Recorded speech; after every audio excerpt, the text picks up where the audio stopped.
Hi, I'm Amy Hines, and this is my Real Talk launch party.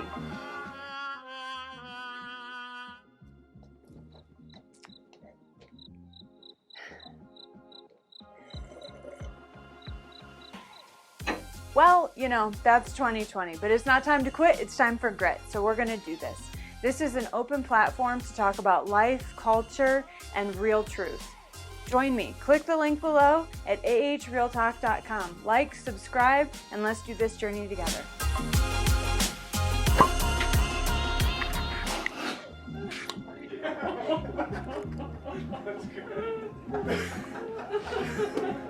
Oh, I mean, there's that.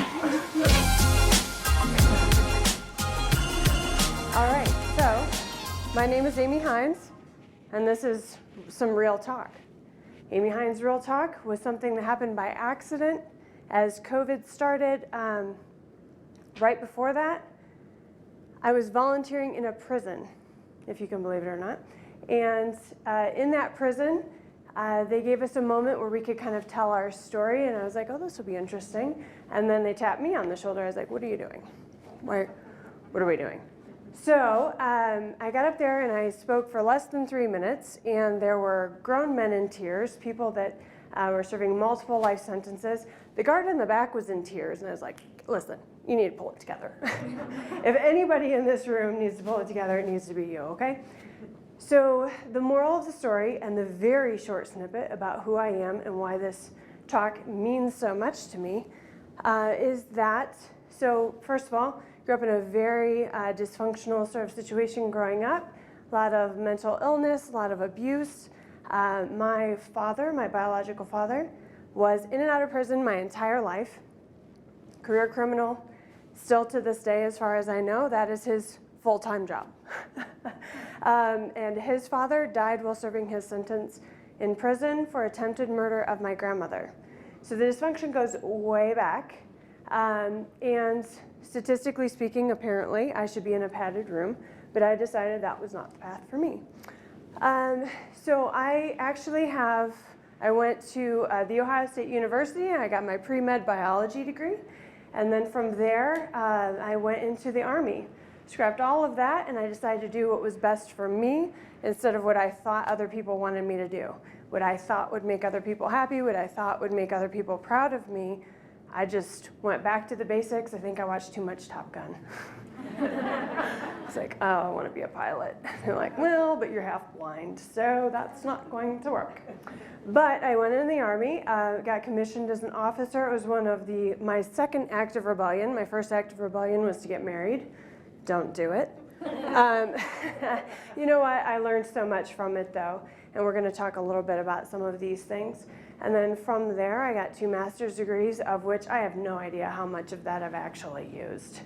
But that is where I am at. So then the prison thing happened, and all of a sudden I had people say, listen, how can my kids get in touch with you? You should statistically not be where you are. You should have been arrested at least once, which is possible. They just haven't caught me yet. But with that being said, when I hear the word resilience, and it just makes me gag, when I hear people go, oh, just keep going. Like, golly, do you live my life?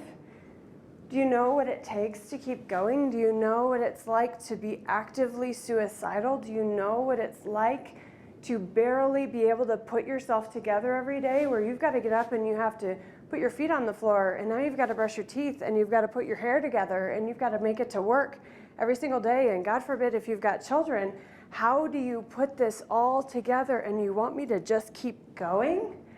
I don't want to hear about your resilience if that's where you're coming from.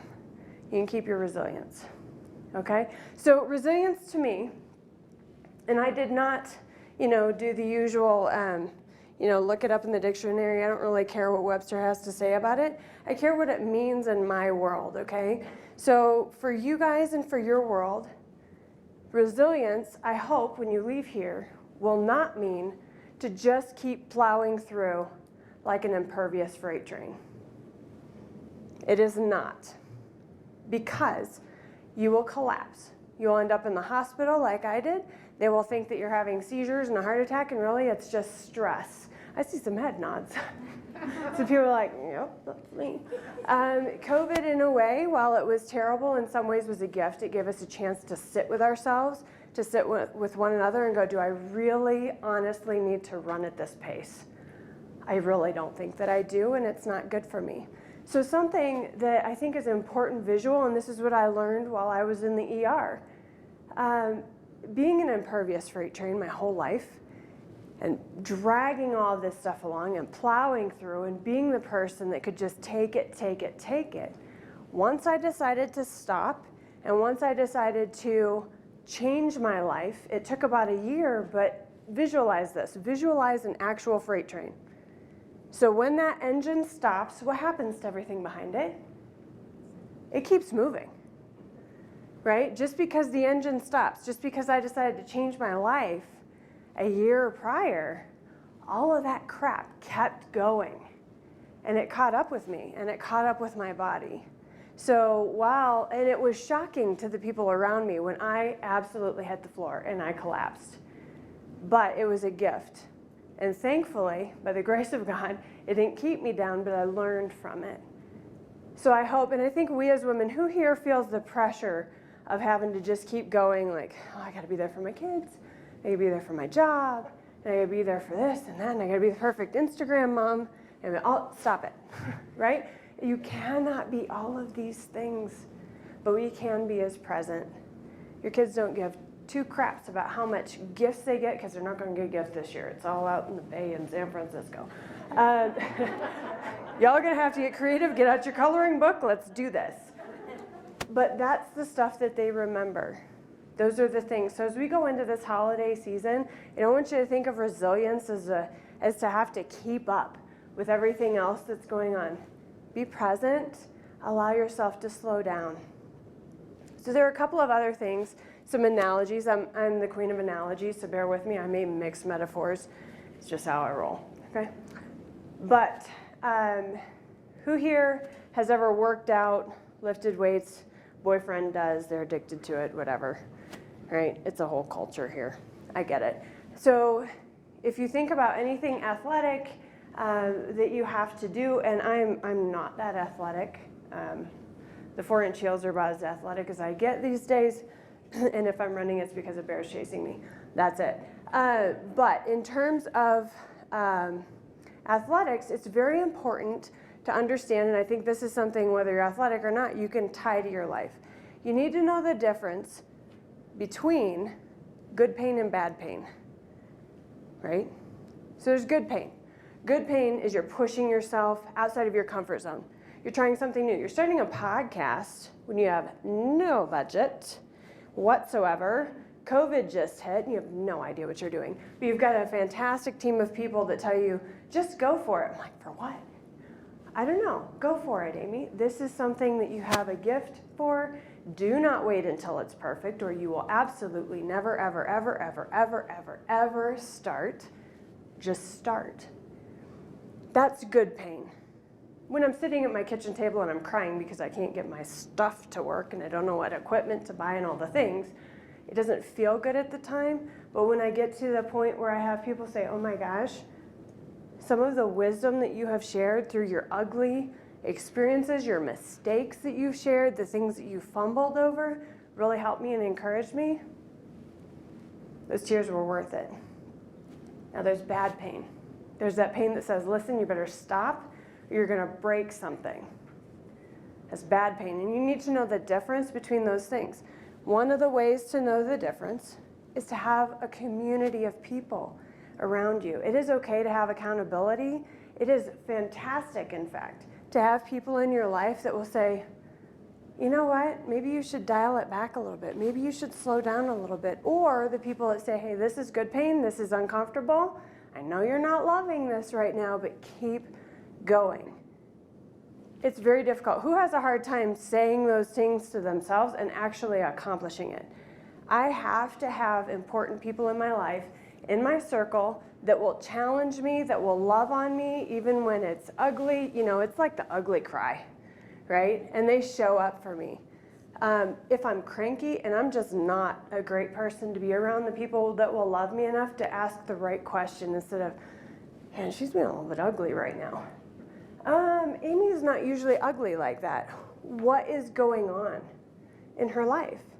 People that will love you enough to ask you the hard questions and sit with you. I know for myself, something that has been part of my resilience journey is learning how to ask for help. So I think it's really important, and I'm going to check my notes on this because I want to make sure I get this exactly right because it was so profound to me. Knowing the difference between healthy discomfort or when to change your mind. Changing your mind does not equal quitting. It is not the flake that says they're going to be at every single event. Do we all have that friend? Who has that friend? I'll be at your thing. Totally going to be there. You go. I love you. And they never show up and they never apologize for it. It's obnoxious. That is not the same. That is quitting. That's being flaky. However, I think it is very, very important. We women, I think there's a culture among women in particular to say yes to everything. I heard it. I just heard the There is a pressure to say yes to everything. No. Write this down. If you haven't written anything down all day, write this down. Put it in your memory bank. No is a complete sentence. Yes. Can I get an amen? No is a complete sentence. You do not have to justify the fact that, I'll give you a perfect example. I had someone say, we should be friends. I'm like, but do we though? I don't know. I know you think so, but I'm not so sure. But we'll give this a whirl. And it didn't work out. But we did the dinner thing and got together, and she wanted to keep hanging out. I'm like, okay, this is fine for now. But I'm peopled out. Okay, it's time to go home. And she's like, well, what are you doing tomorrow? I'm like, what should I be doing tomorrow? Kind of depends on what follows, right? She's like, well, we should hang out. And I was like, well, I have plans. Well, what are your plans? Listen, sister, none of your business. This is what my plans are to not hang out with you, okay? My plans are to go home and take care of me. My plans are to not wash my hair for the next 2 days and hang out in my sweatpants with my cat like a weirdo. Those are my plans, and I'm super excited about them. But that is okay, is it not? We have to learn, and COVID gave me the perfect excuse. I'm like, I haven't washed my hair in 4 days. Great. It's fantastic. But now I'm ready to kind of get out and hang out with people. But it's important to know that it is okay to change our mind with new information. And I think in this culture right now, too, what we need to do, what will make us resilient as a culture, what will make us resilient with our neighbors, what will make us resilient with ourselves, is to be able to adjust. We've got so much information coming at us, do we not? And it is a moving target. What is truth? What is true? Do we know? What is a fixed, immovable object in our lives right now? How many of us feel like we even have one? Not many. I didn't see one single flinch of a hand, right? It's a moving target, and it is exhausting. But resilience is to give yourself the grace to forgive those around you, give them space to change their mind, and give yourself space to change your mind as well. It is okay to absorb new information and go, back then, this is what I thought. Now I have new information. Now I've kind of watched how things have unfolded. Now I've kind of decided I think a little differently, without the need to look at someone else and say, see, I told you so. There's no room for that. Resilience means that we can be in community with one another, and we are looking to people that are different than us, that have a different perspective than us, to be our spotter. So going back to that weightlifting thing, anybody ever seen those videos on Instagram where somebody bites it because they get too much on the weights, and all of a sudden it's crushing them, or it flips them over, or they're trying to get out from underneath it because they didn't have a spotter, right? A spotter will save your tail and your back. It's good to have a spotter that sees what you don't, that can anticipate things that you don't see. And it's good to have a spotter and a community that will push you outside of your comfort zone. It is good to talk to people that do not think like you think and don't believe the way that you believe. That is resilience. Resilience is in allowing different thoughts and different processes and exposing yourself to things that might make you a little bit uncomfortable. Because if you think about the way a forest is made, who here has ever heard the analogy about like what makes a healthy forest? I should go get the gal she was the wannabe farmer. She would know the answer to this. A healthy forest is not one, and we had some of these back home. I'm from Ohio, and they actually rebuilt a national forest. And what they did was they picked the same breed of tree, and they spaced it exactly so many feet apart, and they planted it. It died in 10 years. There was no diversity. There was no room for growth. There was no room for other things to get in there and make it healthier or to challenge it, and it died. A healthy forest has all kinds of different varieties of things, spaced perfectly imperfect, all up in each other's business, and that is a really healthy, resilient forest. And even if a fire will go through there, it'll grow back. It took one breed of beetle to wipe this forest out because there was no resilience in this forest. If a tree is like that, how much more robust can we be as a community when we get to know the people around us and we allow them into that space? So another part of resilience for me is allowing myself to make mistakes. I know we've kind of heard that a little bit today, but I don't want to be insta-perfect. So Amy Hines' Real Talk, I kept being told by all of my friends, you need to just, the good, the bad, and the ugly, Amy, just share all of it. I'm like, well, I could write the book, and I got 4 of the t-shirts, and they really wanted me to talk about relationships because it's entertaining. Trust me, I've got a chin scar to prove it. It's a whole thing. But what I found was that rather than trying to package it perfectly, it is okay to record my mistakes, and I actually have some of those things on my YouTube channel where I'm just going for it. And I want people to relate in a way where they don't have to try and package their life in this perfect way. Just live it. Just live it and allow yourself to make mistakes. I think some of the biggest imperfections and mistakes in your life can be some of your greatest adventures. So I'll tell you a little story. Who likes stories? I get tired of being lectured to. I really enjoy stories. Story time. So for me, I battled suicide twice in my life. Once as an 11-year-old child, as I was going through an adoption process, and I had to testify in open court against my father, to which they cuffed him and hauled him out. Not my best time in my life. It was, and you're going through, your hormones are raging. You're like, I don't even like me. This is, this is difficult. So that was the first time I battled it. The second time was after my divorce, and I was out of the Army, and it almost ended me.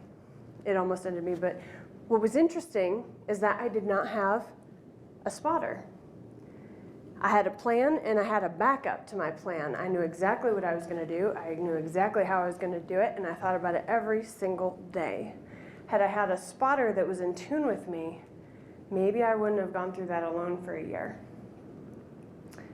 But, again, by the grace of God, I made it out of that without even fully understanding how bad off I was. Here's where the healing comes in. I collided by accident into an organization called Battle Forge Nation. They work with suicidal veterans, and those are my people. I love veterans. Thank you very much. Oh, I love you for that. They work with suicidal veterans. All of a sudden, my story seemed to have some impact where I could look at somebody else's life and go, I get it. Now I understand. And I also had a moment where I saw these people, I was like, holy smokes, that was me. I did not know how close I was to the edge until I had something to compare it to. But I was able to use that. I'm seeing a lot of head nods, guys. I hope that this is blessing your life, because I've been able to really speak and move in people's lives because of my mistakes, because of my awful, times in my life. It doesn't make me a conqueror. It doesn't make me any more or less resilient than you. You have the same story. How many tools have you picked up along the way that you didn't have before you went through these experiences? Would you be able to speak to somebody who was suicidal, or had a divorce, who went through a divorce, or who lost a child, or lost a job? If you hadn't been through that, would you be able to relate to them? Now, it's important that we tell our stories, people. This is where resilience comes in my world as well. We're not an impervious freight train. We understand the difference between good pain and bad pain. Am I stretching myself, or am I going to break something? I need a spotter. I need community. I need to forgive myself and others, give myself grace for my mistakes, and embrace them as my next adventure. And now I got a full tool bag. What am I going to do with it? I've got all these tools. We need to tell our story, folks. It matters. I've had people say to me, oh my gosh, Amy, I had a really good life. It's tough. Like, I don't understand why I should tell my story. Your story is so dramatic. So I don't tell you my story because I need sympathy. I don't. My story doesn't define me. That's one chapter. I got a whole book that I'm still writing, right? You have a whole book that you're still writing. However, if they didn't tell their story, I wouldn't know that that's possible. You had a really amazing life with none of the drama, and you didn't have to go to court, and you didn't have to run scenarios of if you got kidnapped when you're 5 years old. I love that you had that life. Please tell me more, because I want to know how that life is even possible, because I've got a lot of chapters to write, and I don't want this to perpetuate. So resilience is a beautiful thing, folks. Give yourself grace. Grab the low-hanging fruit. It's not about creating a podcast and 15 million followers all overnight. It's about I have no budget, and I'm going to start Googling things till I figure it out, and I'm going to let people love on me. I'm going to wipe the tears, and it's okay to take a nap. Abso-freaking-lutely. And if you take nothing else from this, no is a what? Complete sentence. No is a complete freaking sentence. Folks, it's been a pleasure. It has been an honor that you have taken time. There are other places you could have gone to be today. You decided to show up here and let me tell you some stories, and you laughed at my jokes graciously. I really appreciate it. You can find me at ahrealtalk.com. It's Amy Hines Real Talk. If you Google it, I do have a YouTube channel at all. I'm not out to find followers, folks. I'm out to connect. I'm part of this community too. I'm out to connect with people in this community and just do real life. It's real life, real talk. Thanks for joining me. All right.